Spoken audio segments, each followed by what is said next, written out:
Now we'll talk about the OR operator, guys. So this is something like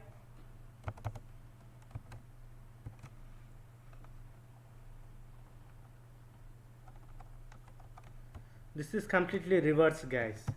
Now this will get executed if you even if your first command gets failed. Can you see, guys?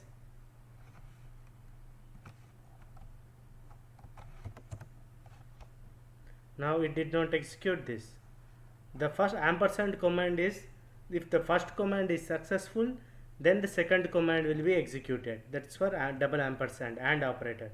The OR operator is for, if the first command fails, then the second command executes.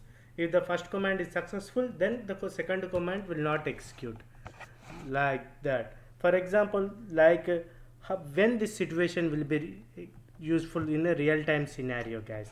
For example, net space sessions, this one, we know that access first command will be failed. If it fails, we want to print like echo failure to list sessions. Now this is the perfect real-time situation, like it is like failure to list sessions, it is executed.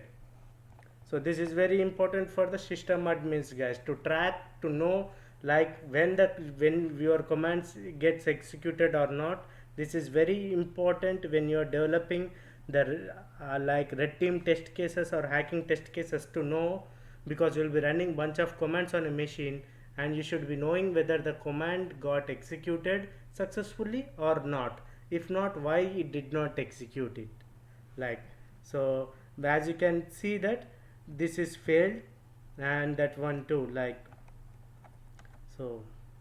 Very simple, right? This is, just remember this command. We'll play a lot later with this.